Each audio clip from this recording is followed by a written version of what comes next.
ഇന്ത്യയിൽ ഒരു വലിയ വിപ്ലവം സംഭവിക്കാൻ പോകുന്നു. ഇന്ത്യ ലോകത്തിൻ്റെ ടെക് ഹബ്ബായി മാറാൻ പോവുകയാണ്. അതൊരു വലിയ വാർത്ത തന്നെയാണ്. തീർച്ചയായിട്ടും വലിയ വാർത്തയാണ്, വലിയ ഒരു വിപ്ലവമാണ്. ഒരുപക്ഷെ അമേരിക്കയുടെ സിലിക്കൺ വാലി ഇന്ത്യയുടെ തീരങ്ങളിലേക്ക് വരാൻ പോകുന്നു എന്നുള്ളതിൻ്റെ ഒരു സൂചന കൂടിയാണ്. ലോകത്തിൻ്റെ ഹബ്ബ് എന്ന് പറയുമ്പോൾ ഇപ്പോൾ അമേരിക്കയുടെ കുത്തകയാണ് അതിനകത്ത് തകരാൻ പോകുന്നത്. മൈക്രോസോഫ്റ്റ് അടക്കമുള്ളവർ, ആമസോൺ അടക്കമുള്ളവർ ഇവിടെ ഇന്നത്തെ കഴിഞ്ഞ ഏതാനും ദിവസങ്ങളായി ഡൽഹിയിൽ നടന്നുകൊണ്ടിരിക്കുന്ന IT കോൺഫറൻസിൽ വന്ന് വാഗ്ദാനം ചെയ്തിരിക്കുകയാണ് ഇന്ത്യക്ക് വലിയ ഇൻവെസ്റ്റ്മെൻറ്റ്, അപാരമായ ഇൻവെസ്റ്റ്മെൻറ്റാണ് നമുക്ക് ലഭിക്കാൻ പോകുന്നത്. ഏതാണ്ട് 3.15 ലക്ഷം കോടിയാണ് ആമസോൺ ഇൻവെസ്റ്റ് ചെയ്യാമെന്ന് പറഞ്ഞിരിക്കുന്നത്. മൈക്രോസോഫ്റ്റ് ആണെങ്കിൽ 1.5 ലക്ഷം കോടിയാണ് ഇൻവെസ്റ്റ് ചെയ്യാൻ പോകുന്നത്. 4000 കോടിയുടെ ഇൻവെസ്റ്റ്മെൻറ്റ് ഓൾറെഡി തന്നെ ഇന്ത്യയിൽ മൈക്രോസോഫ്റ്റിൻ്റേതുണ്ട്, അതല്ല ആമസോണിൻ്റേതുണ്ട്. അപ്പോൾ മൈക്രോസോഫ്റ്റും നേരത്തെ കുറേ ഇൻവെസ്റ്റ്മെൻറ്റുകൾ നടത്തിയിട്ടുണ്ട്. ഇതെല്ലാം കൂടെ വരുമ്പോൾ ഇന്ത്യ ഒരു മികച്ച ടെക് ഹബ്ബായി മാറും, IT ഹബ്ബായി മാറും എന്നുള്ളതാണ് നമുക്ക് കാണാൻ കഴിയുന്നത്. ഇത് 10 ലക്ഷം തൊഴിലവസരവും പറയുന്നു. 10 ലക്ഷം തൊഴിലവസരം യുവാക്കൾക്ക് ഇമ്മീഡിയറ്റ് ആയിട്ട് കിട്ടാൻ പോവുകയാണ്. ഇത് അതിന് പുറമെ സ്കൂൾ കുട്ടികൾക്ക് ഈ വിദ്യാഭ്യാസം ഇപ്പോൾ നൽകാൻ പോവുകയാണ്. കാരണം പഠിച്ചിറങ്ങുന്ന പിള്ളേർക്ക് ഉടൻ തൊഴിൽ കിട്ടുന്ന വിധത്തിലാണ് ഈ സംരംഭങ്ങൾ വരുന്നത്. കാരണം വിദേശ രാഷ്ട്രങ്ങളിൽ പലയിടത്തും ചെറുപ്പക്കാർ നമ്മുടെ കുട്ടികളെ പോലെ പണിയെടുക്കാൻ തയ്യാറല്ല. 8 മണിക്കൂറും 10 മണിക്കൂറും 12 മണിക്കൂറും പണിയെടുക്കുന്നവർ ഇന്ത്യയിലുണ്ടെന്നുള്ളതാണ് പ്രത്യേകത. സായിപ്പിനൊന്നും 6 മണിക്കൂർ കൂടുതൽ പണിയെടുക്കാൻ വയ്യ. ഇപ്പോഴത്തെ പിള്ളേർ അത്രയും പോലും ഇരിക്കുന്നില്ലെന്നാണ് പറഞ്ഞത്. സായിപ്പ് കുട്ടികളെ 6 മണിക്കൂർ ഇരിക്കാൻ മടിയാണ്. അതിന് മുമ്പ് അതിനിടെ എവിടെയെങ്കിലും ഓടി ഉടനെ ഒരു പബ്ബിലോ ഹബ്ബിലോ അല്ലെങ്കിൽ ബീച്ചിലോ അല്ലെങ്കിൽ കാമുകിയെ കൊണ്ട് വേറെ എവിടെയെങ്കിലുമൊക്കെ പോകളയും. പിള്ളേർ ഇരിക്കില്ല. നമ്മുടെ പിള്ളേർ അങ്ങനെയല്ല. 8 മണിക്കൂർ മിനിമം ഇരിക്കും, 10ഉം 12ഉം പറഞ്ഞാലും ഇരിക്കുന്നവരാണ് നമ്മുടെ പിള്ളേർ. അപ്പം അതുകൊണ്ട് എല്ലാ IT ഭീമന്മാരും ഇങ്ങോട്ട് കയറിയിരിക്കുകയാണ്. ടെക്കികൾ, AI എക്സ്പേർട്ടുകൾ. ഇപ്പം മൈക്രോസോഫ്റ്റ് AI-യിലാണ് ഇൻവെസ്റ്റ് ചെയ്യുന്നത്. ഇവരും അതുപോലെ തന്നെ AI ഉൾപ്പെടെയുള്ള സാങ്കേതിക വിദ്യ ഉപയോഗിച്ചുകൊണ്ട് ഇന്ത്യൻ ഉൽപ്പന്നങ്ങളുടെ വിപണനമാണ് ഉദ്ദേശിക്കുന്നത്. 8000 കോടി രൂപയുടെ വിപണനമാണ് അവർ ഉദ്ദേശിക്കുന്നത്. ഇത് നമുക്ക് വലിയൊരു ഗുണമാണ്. കാരണം ട്രംപിൻ്റെ ഈ തിരിച്ചടിക്ക് ഒരു ഒന്നാം തരം മറുപടിയാണിത്. അതെ, ഈ തീരുവ നയത്തിലൂടെ ഇത് പൊളിഞ്ഞു. കാരണം ഇത് വേറെ വിധത്തിലല്ലേ പോകുന്നത്. ഇത് പോസ്റ്റൽ ബോക്സിലൂടെ വീട്ടിലെത്തുന്ന സംഗതിയാണ്. അപ്പോൾ ഇത് പല വിധത്തിൽ ലോകത്തിലെ വിപണിയിലേക്ക് എത്തിക്കാൻ കഴിയുന്ന 8000 കോടി രൂപയുടെ കോമേഴ്സാണ് അവർ ഉദ്ദേശിക്കുന്നത്. അല്ല, ട്രംപ് എന്ന് പറയുന്ന കച്ചവടക്കാരൻ ഇതിനെ വളരെ ഗൗരവമായിട്ടായിരിക്കും കാണുന്നത്. അയ്യോ, ഭയങ്കരമായിട്ട്. അതിലെ അവിടെ കൊണ്ടുവന്ന് H1 വിസയൊക്കെ വളരെ ചവിട്ടി പിടിക്കുകയല്ലേ ഇപ്പം. കാരണം നമ്മുടെ ആൾക്കാരെ മാക്സിമം ഇട്ട് പൂട്ടുകയാണ്. അതിൻ്റെയും ദോഷം അവിടെയാണ് വരാൻ പോകുന്നത്. അവിടുത്തെ സ്ഥാപനങ്ങളാണ് കൂടുതൽ പൂട്ടാൻ പോകുന്നത്.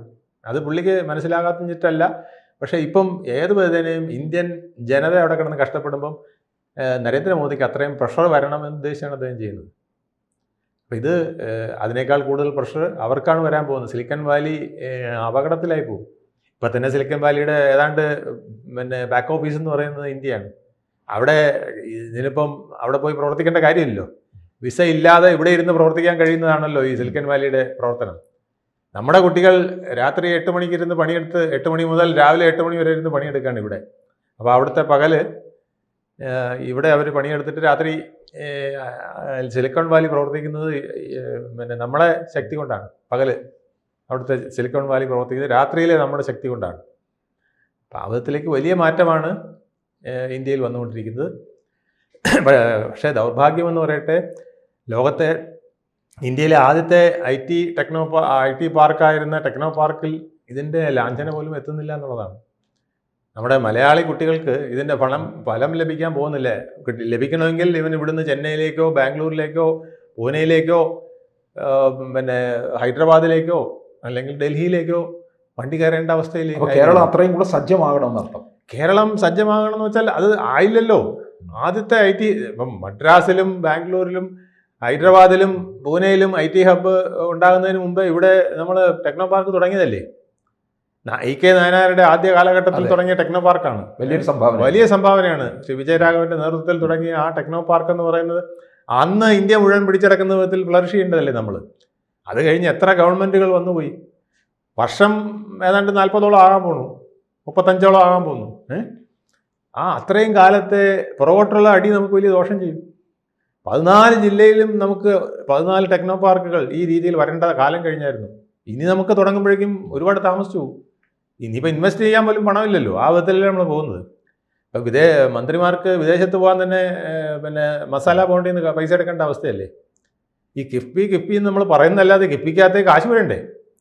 അത് വല്ലവൻ്റെ നിന്നും കടം വാങ്ങിച്ചാലേ അതിനകത്ത് ഇടാൻ പറ്റുള്ളൂ. മസാല ബോണ്ടിൽ നിന്ന് വാങ്ങിച്ചിട്ടാണ് അതിനകത്ത് ഇടുന്നത് അല്ലേ. അപ്പം ആ വിധത്തിലേക്ക് നമ്മൾ വന്നിരിക്കുന്ന ഈ ഗതികെട്ട കാലത്ത് ഈ വികസനത്തെക്കുറിച്ച് ആലോചിച്ചാൽ, എന്നിട്ടും ആലോചിക്കുന്നില്ല, ആലോചിച്ചാൽ കുറേ മാറ്റങ്ങൾ എന്തെങ്കിലും ഉണ്ടാവും. ഇല്ലെങ്കിൽ സ്വകാര്യ മേഖലയ്ക്ക് കൈമാറട്ടെ. എല്ലായിടത്തും IT ഹബ്ബുകൾ ഇപ്പോൾ സ്വകാര്യ മേഖല നടത്തുന്നത്. ഇപ്പോൾ സർക്കാർ തന്നെ IT ഹബ്ബുകൾ ഉണ്ടാക്കണ്ട. കുറേ സ്ഥലവും സൗകര്യവും ഇൻഫ്രാസ്ട്രക്ചറും കൊടുത്തിട്ട് പിന്നെ മറ്റ് IT പാർക്കുകളോട് ഇങ്ങോട്ട് വരാൻ പറയണം. പക്ഷേ CA2 ലൈൻ നടത്തരുത്. ഇപ്പം ടെക്നോ പാർക്കിൽ തന്നെ രാഷ്ട്രീയ പാർട്ടികളുടെ സമ്മർദ്ദം കാരണം അവിടെ ട്രേഡ് യൂണിയനിസം ഒക്കെ തുടങ്ങി കഴിഞ്ഞു. വലിയ പ്രശ്നങ്ങൾ അവിടെയുണ്ട്. ഈ ലോക സമ്പദ് വ്യവസ്ഥയിൽ 3ാം സ്ഥാനത്തേക്ക് കുതിക്കുന്ന ഇന്ത്യക്ക് ഇതും ഒരാക്കം കൂട്ടുന്ന കാര്യം തന്നെയായി. തീർച്ചയായിട്ടും വലിയ ആക്കം കൂട്ടുന്നതാണ്. കാരണം ഇനി AI ഉള്ളന്നേ. ഇനി AI-യുടെ പ്രവർത്തനത്തിൽ ഉള്ള ഫാക്ടറികൾ, ആശുപത്രികൾ, വ്യാപാര കേന്ദ്രങ്ങൾ, വാണിജ്യ കേന്ദ്രങ്ങളൊക്കെ വരാൻ പോവല്ലേ. ഇതിന് വീട്ടിൽ പോലും സമീപ ഭാവിയിൽ നിങ്ങൾക്ക് വേലക്കാരി കാണില്ല. ഒരു വണ്ടിയിൽ ഒരു മെഷീൻ കൊണ്ട് ഇറക്കി വെക്കും. ആ മെഷീനിൽ നിന്ന് എല്ലാം അടിച്ചു വാരി തൂത്ത് പാത്രവും കഴുകിയിട്ട് പോകും. ആ കാലഘട്ടത്തിലേക്കാണ് നമ്മൾ പോകുന്നത്. അത് അതിവിദൂരമല്ല, പലയിടത്തും ഇപ്പം ആയിക്കഴിഞ്ഞു. നിങ്ങൾക്ക് തന്നെ വീട്ടിൽ വാങ്ങിച്ചു വെക്കാമെന്നുള്ളതേ ഉള്ളൂ വേലക്കാരിയെ. ആ വിധത്തിലേക്ക് നമ്മുടെ ലോകം മാറിക്കഴിഞ്ഞു. ഇനി AI പിടിച്ചാൽ കിട്ടില്ല. അതുകൊണ്ട് നമ്മുടെ കുട്ടികളോട് പറയേണ്ടത് വേറെ ഒന്നും നിങ്ങൾ നോക്കണ്ട, പഠിക്കാനായിട്ട് പോകേണ്ടത് AI-യിലേക്കാണ്. ഈ സാങ്കേതിക വിദ്യ പഠിച്ചാലേ ഇനി നമുക്ക് ഒന്നാമനാകാൻ പറ്റുള്ളൂ. അതാണ് നരേന്ദ്രമോദി പറയുന്നത്, നിങ്ങൾ സ്കൂൾ തലത്തിൽ തന്നെ ഇത്തരം വിദ്യാഭ്യാസങ്ങൾ തുടങ്ങും, അല്ല ട്രെയിനിങ് കൊടുക്കും. ഈ പദ്ധതിയിൽ അതും പറയുന്നുണ്ട്, സ്കൂളുകളിൽ പ്രത്യേക പരിശീലനം നൽകും. പിന്നെ കാരണം പാസ്സായാൽ +2 കഴിയുമ്പോൾ തന്നെ ജോലിയാണ്. അതിനുള്ള സൗകര്യം വരാൻ പോവാണ്. ഇനി വരുന്ന ഒരു 5-10 വർഷത്തേക്ക് വികസിത ഭാരതത്തിന്റെ വികസിത ഇന്ത്യ നിക്ഷേപ പദ്ധതി എന്ന് പറഞ്ഞാൽ ഇപ്പോൾ ഡൽഹി നടക്കുന്നത്. ഇത് ഒന്നല്ല കേട്ടോ, ഇത് എത്രയോ നാളുകളായിട്ട് ഇത്തരം സ്കീമുകൾ അദ്ദേഹം തയ്യാറായിക്കൊണ്ടിരിക്കുന്നത് അറിയാം. നരേന്ദ്രമോദിയെ നമ്മൾ എത്ര പറഞ്ഞാലും മതി വരാത്ത വിധത്തിലേക്കുള്ള പ്രവർത്തനങ്ങളാണ് അദ്ദേഹം നടത്തുന്നത്. അതുപോലെ റീറ്റെയിൽ വിപണിയിൽ AI ഉപയോഗപ്പെടുത്തും എന്ന് പറയുന്നുണ്ട്. സർക്കാർ സ്കൂളുകളിൽ പ്രത്യേക പരിശീലനം നടത്താൻ പോകുന്നു. ഇങ്ങനെ വളരെ വലിയ മാറ്റങ്ങൾ കൊണ്ടുവരാൻ പോവുകയാണ്. ഈ കയറ്റുമതിയിൽ AI വന്നാൽ പിന്നെ നമ്മളെ പിടിച്ചാൽ കിട്ടില്ല. കാരണം ഇപ്പോഴാണ് നമുക്ക് ടാരിഫും മറ്റു കുന്തമൊക്കെ ആയിട്ട് ഓരോരുത്തരിട്ട് പ്രഷറൈസ് ചെയ്യുന്നത്. ഇതിലൂടെ ആമസോണിൻ്റെ കൈ കിട്ടിയാൽ അവൻ കൊണ്ടുപോയി വിറ്റുള്ളൂ, നമ്മുടെ സാധനം അവരുടെ കൊടുത്താൽ അവരെ കൊണ്ടുപോയി വിറ്റുള്ളൂ. അപ്പം വലിയ ഒരു ഹൈടെക് മാറ്റത്തിലേക്കാണ് ഇന്ത്യ പോകുന്നത്. 2047 ആകുന്നതിന് മുമ്പ് തന്നെ വലിയൊരു വികസനത്തിൻ്റെ ഒരു നാന്ദി കുറിക്കാനാണ് ഈ പദ്ധതികൾ നരേന്ദ്രമോദി വിഭാവന ചെയ്തുകൊണ്ടിരിക്കുന്നത്. അതുകൊണ്ട് ഇതിലെല്ലാ നമ്മുടെ ജനതയും കുട്ടികളും ശ്രദ്ധിച്ച് നിങ്ങളുടെ വഴി ഇപ്പോഴേ നിർമ്മിത ബുദ്ധിയിലേക്ക്, AI-യിലേക്ക് തിരിച്ചുവിടുക. കൂടുതൽ വാർത്തകളും വിശേഷങ്ങളും നിങ്ങളിലേക്ക് എത്താൻ ABC മലയാളം സബ്സ്ക്രൈബ് ചെയ്യുക, ബെൽ ബട്ടണും അമർത്തുക.